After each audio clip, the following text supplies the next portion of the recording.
దక్షిణామూర్తి తండ్రి విశిష్టత తెలుసుకోవాలి అని అంటే ఫస్ట్ ఆయన ప్రశాంతంగా నిశ్చలంగా ఒక చెట్టు కింద కూర్చుంటారు. ఆయన కింద పెద్దవాళ్ళైన వాళ్ళు కూర్చుంటారు, వృద్ధులైన వాళ్ళు ఒక జ్ఞానం పొందటానికి. ఈయనేమో యువకుడు, కూర్చున్న వాళ్ళేమో వృద్ధులు.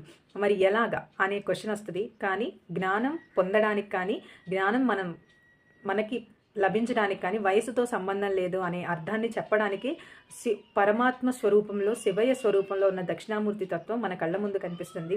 ఆయన చిన్ముద్రలో మనం కూర్చొని ఆయన ఎదుట మన లోపల ఉన్న ప్రశ్నలన్నిటికీ మనసు గడప దాటి ఆత్మలో సమాధానాలన్నీ విరాజిల్లుతాయని చెప్తున్నారు. ఈ 5 చిన్ముద్ర ఇది. జీవాత్మ, పరమాత్మ అంటారు.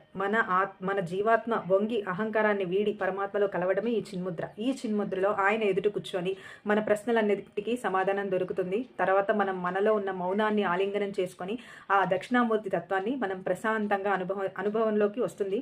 పరబ్రహ్మ తత్వాన్ని ఖచ్చితంగా మనం గమనించగలుగుతామని చెప్తున్నారు. ఇంకా మిగతా ఈ 3 సత్వ, రజో, తమో గుణాలు, వీటిని విడిచి దూరంగా ఈ జీవాత్మ పరమాత్మలో కలవడమే మన జీవిత అర్థం.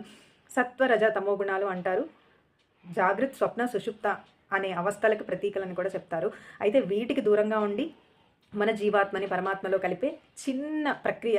కనీసం రోజులో కాసేపైనా దక్షిణామూర్తి తండ్రి స్తోత్రం చదువుకొని ఈ చిన్ముద్రలో ఆయన ముందు మన క్వశ్చన్స్ అన్నిటికీ ఆన్సర్స్ దొరుకుతాయి.